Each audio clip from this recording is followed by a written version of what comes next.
서울의 한 고급 아파트 단지. 주차장에는 값비싼 외제차들이 줄지어 늘어서 있었고 그 반짝이는 차체들은 마치 입주민들의 부를 과시하는 듯했다. 그 중에서도 단연 눈에 띄는 차가 있었다. 검은색 최고급 세단. 번쩍이는 휠과 희귀한 번호판이 차주의 위상을 증명했다. 그 차의 주인은 윤모 씨였다. 윤모 씨는 자신이 남들과는 다르다는 걸 온몸으로 표현했다. 명품 가방을 툭툭 흔들며 우아한 척 걷는 걸음걸이. 그녀가 차에서 내릴 때마다 퍼지는 사치스러운 향수 냄새. 그러나 그녀의 태도는 단순한 부유층의 여유로움과는 달랐다. 상대를 평가하고 깔보는 교묘한 우월감이 섞여 있었다. 그녀가 처음 경비원을 마주한 날도 마찬가지였다. 어이, 여기요. 경비실 앞에서 손을 흔들며 부르는 윤모 씨. 경비원이 다가가자 그녀는 차 문을 열고 트렁크를 가리켰다. 이거 좀 집 앞까지 옮겨줘요.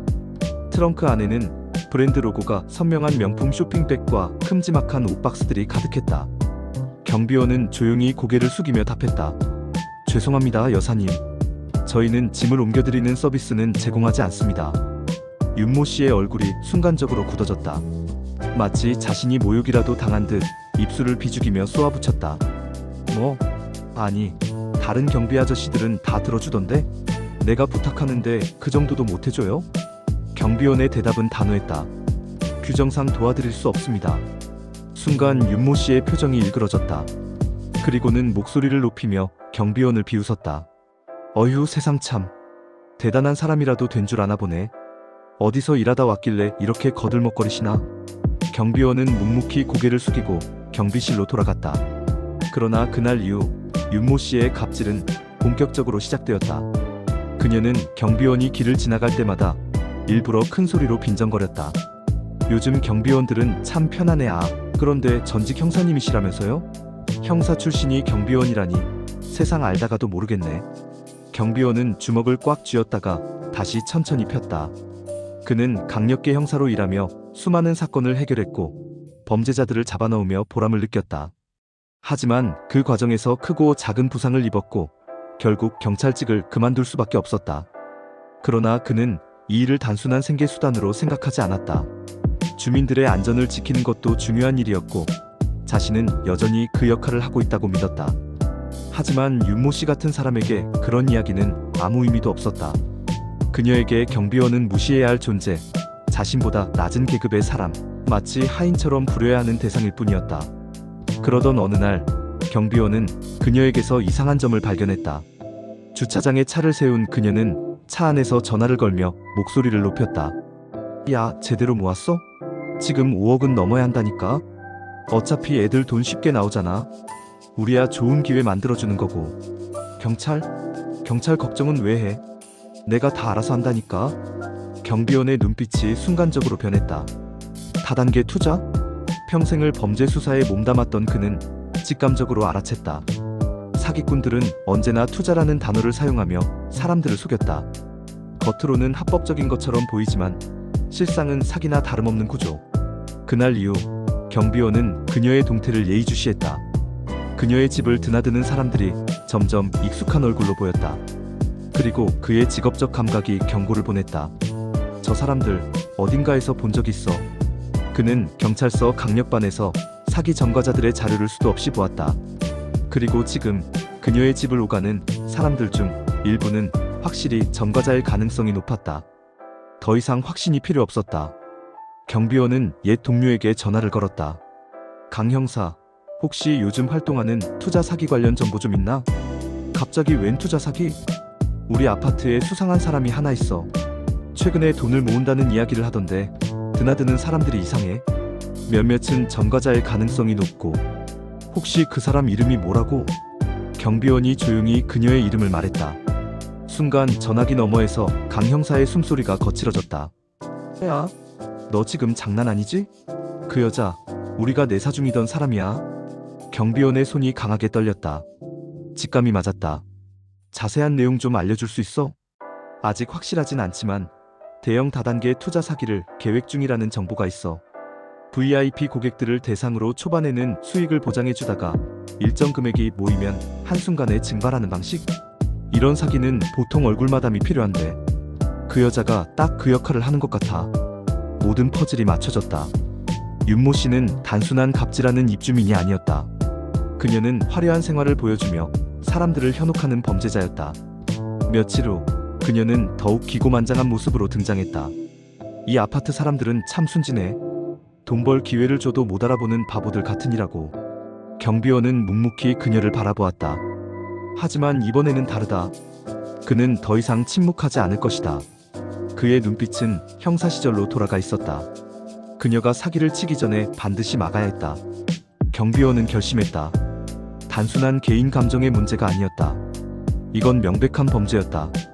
만약 그녀의 계획을 막지 못한다면 아파트 주민들뿐만 아니라 더 많은 이들이 피해자가 될 터였다. 하지만 그녀를 직접적으로 의심하는 기색을 드러낼 수는 없었다. 경비원은 형사 시절처럼 차분하고 치밀하게 그녀를 조사하기 시작했다.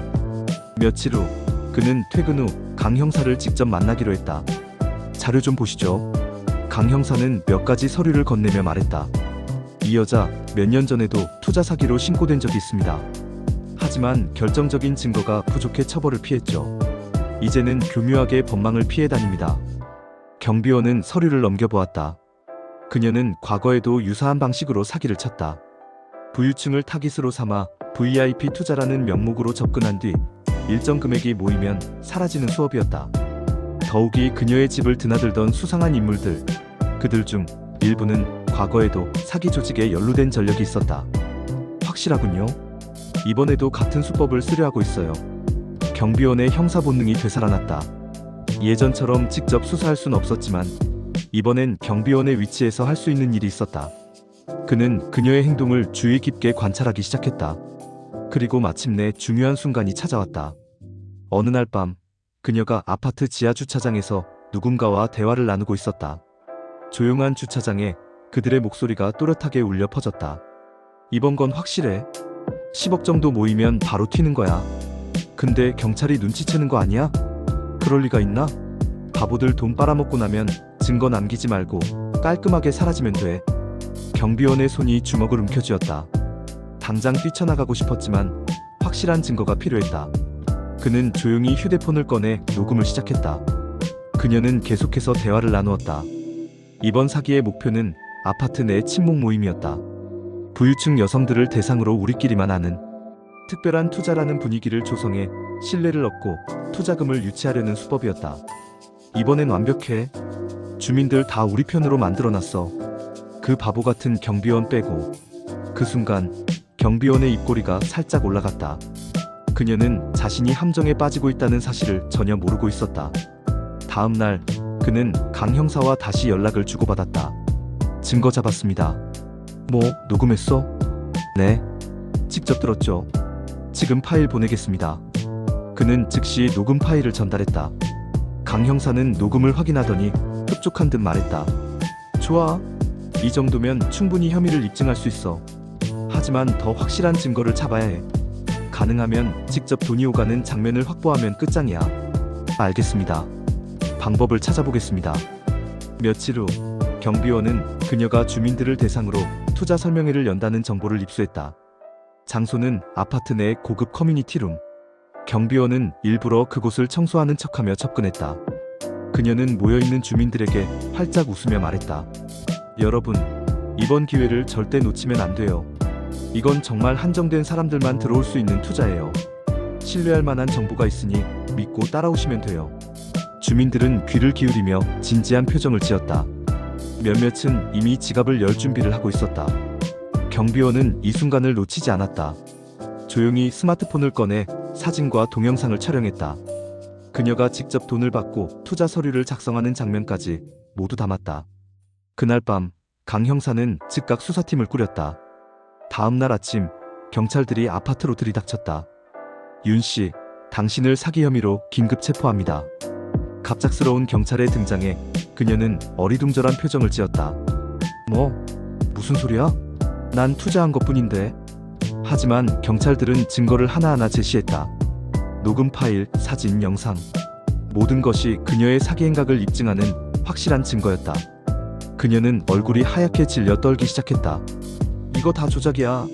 난 그런 적 없어. 그러나 경찰들이 수갑을 채우자 그녀는 결국 소리를 지르며 무너졌다. 억울해. 이건 다 오해라고. 그녀가 발버둥치며 끌려나가는 모습을 보며 주민들은 충격에 빠졌다. 그동안 그녀의 말만 믿고 투자를 고민하던 사람들은 얼굴이 새파래졌다. 그들 중 몇몇은 이미 돈을 건넨 상태였다. 경비원은 조용히 그 모습을 지켜보았다. 이번에도 그는 범죄를 막아냈다. 비록 경찰 신분은 아니었지만 그의 본능과 정의감은 여전히 살아있었다. 사건이 종결된 후 아파트 주민들은 자신들이 얼마나 위험한 상황에 놓였었는지를 깨달았다. 우리가 저 경비원님 말을 들었으면 애초에 이런 일도 없었을 텐데. 아파트 대표는 주민들을 대표해 정중히 사과했다. 경비원님, 정말 죄송합니다. 그리고 감사합니다. 덕분에 저희가 큰 피해를 막을 수 있었습니다. 경비원은 그저 담담하게 웃으며 말했다. 제가 해야 할 일을 했을 뿐입니다. 이 사건은 곧 경찰에도 알려졌고 경찰 측에서는 그의 공로를 인정해 감사패를 수여했다. 님께서 주민 보호와 범죄 예방에 기여한 공로를 기리며 감사의 뜻을 전합니다.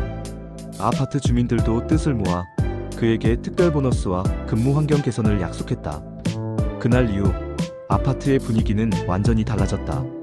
이제 주민들은 경비원을 함부로 대하지 않았고 서로 존중하는 문화가 형성되었다. 경비원은 여전히 그 자리에서 묵묵히 아파트를 지키고 있었다. 그의 업무는 변함이 없었지만 사람들의 시선은 더 이상 갖지 않았다. 경비원님, 좋은 하루 보내세요.